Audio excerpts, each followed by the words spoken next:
Welcome back to my channel. Today I'm going to be checking out one of the best tower defense games or real-time strategy, depending on how you look at it, games that I've played in a very long time. This was recommended to me by the Time Demon. So let's get into it. Now, outside of the regular tower defense stuff, you've got the map editor, a bunch of extra things to get into. What I like the most so far is it's got a really great storyline. It's got quite a few levels in it. These can take up to, depending on your skill level, you can spend up to an hour or more on a level. Or if you start to get good at it, you can spend maybe 15 minutes or 7. So the first level is we're going to skip that. That's just very much tutorial level and just building up the storyline. So if we just get into another world, I can show what we actually have to deal with here. Alright, so I'm going to start with Farsight. This is the second level. As with most tower defense games, you're just going to start with, the basic tower and move from there, right? So every time you start a level, it always starts off with some of the parts of the story. The basic story is we've launched ourselves. Our planet got attacked. We were on Mars, and it got attacked by this creeper stuff, and it is taking over the world. So then we, in our laboratory here, we did a rift jump to another planet, and we find when we've gotten there, we're under attack here as well. So what we need to do is try another rift jump, but we can't do that until we fix the ship, and every level there's something wrong that causes us to not be able to rift jump until, of course, you finish the level. So that's the basic plot. So every level starts with the game paused. So right now, since this is the first level, essentially, we get these towers for power, and what we need to do is get up to this data cube. So these towers actually create power as long as they're all connected. The green around them is what generates the energy. So think of it as kind of like a solar farm or something, And so as long as we get up to here, we'll be fine. And then once these towers are built, they should communicate with the thing that, this looks interesting, it says. It's the info cache. Once we get access to that, we should finally get our first gun. So you can see this stuff just spreads. It's not like any normal tower defense game, where the enemy kind of just follows the specific path. It's more of a liquid that just kind of flows wherever it goes, and so it makes it a little bit more difficult. A different kind of challenge, but it's a lot of fun. So now that we've got our gun, we kind of need to build quickly. Maybe I should spend less time talking, more time shooting. The guns get built by using the energy from the main Rift lab. So the more things you try to build at the same time, the harder it'll get, or the longer it takes to build, because it only has so much energy that it can send over. So you don't want to just build a whole bunch of guns at the same time, because then you end up waiting and waiting and waiting. So I'm going to build a couple of guns around here, and what we need to do is get up to this info cache up here, and then down here to get this liftic, which is something that's used to power up what's called a totem. It's also used for other towers later on in the game. So let's build over to here without forgetting to build guns. We need those cannons. So sometimes it's good to just build out a bunch of these towers, because like I said before, they kind of do generate your energy. The more you have, the more energy you have. This red on top of the towers shows whether or not you've got a deficit going. If you're getting more energy than output, so input then output. Right now they're all red, so that's not necessarily a great sign.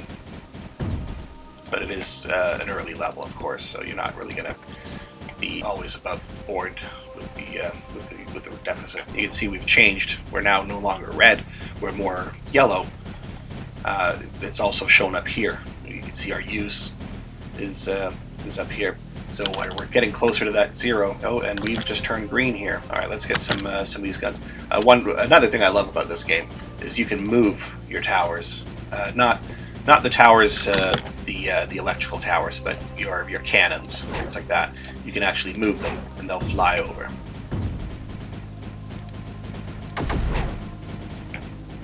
So that really helps you when you're improving your front lines. You can keep moving forward and advancing as you get rid of this goop. Let's just keep building out. And one thing to also note is when you're building, if you build, you can't build in the creep. And if it even touches while it's building, it dies right away. So if I just started building right here, if any creep touches this, it's going to die before it can even get built. So another strategy is to build closer to the safety over here, and then once it's built, you can fly it over, because they do have some health, so they can touch the creep, for a little bit before they die. So this guy's built. Bring him over. We just need to get over here. Come on, we're gonna get there quick. We'll build a few more towers. Advance our front line. Of course, if you keep advancing and forgetting to guard your back, you could find that the creep will just circle around and kill your towers behind you, and that is not a good thing. So you always need to watch your back. And it looks like we've got enough space here. We might be able to get to this info cache, because we don't need to stay here very, very long. We just need to get this info cache and get out. There we go. Got our info cache. Yes, install and run.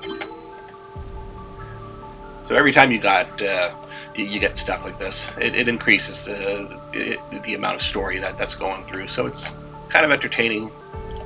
It's not just like a regular, tower defense game where it's just like, hey, point of the game, shoot, that's it.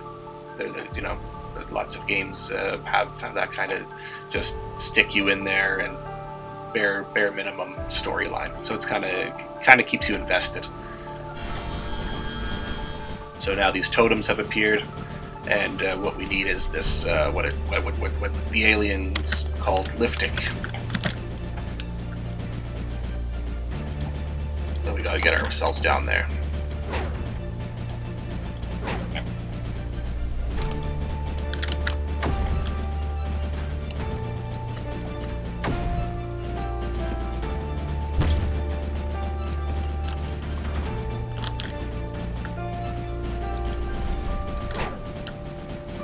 So I'm not really too worried about these towers back here. Actually, I should be a little bit worried, because I do need that power, don't I? There goes another tower. Not too worried about that one. But I will build another gun here just to keep these towers safe, so I can keep this flow. But like I said, we just need to get in and get out for some of these things. That's not how every level is, but I just need to get this liftic here so I can move over to powering these totems. So what happens is the liftic will be pulled back into the base, and then it can be used to power these totems. So while I'm doing that, perhaps I'll build a few more cannons. You just click, drag, and let go, and it'll build multiple cannons.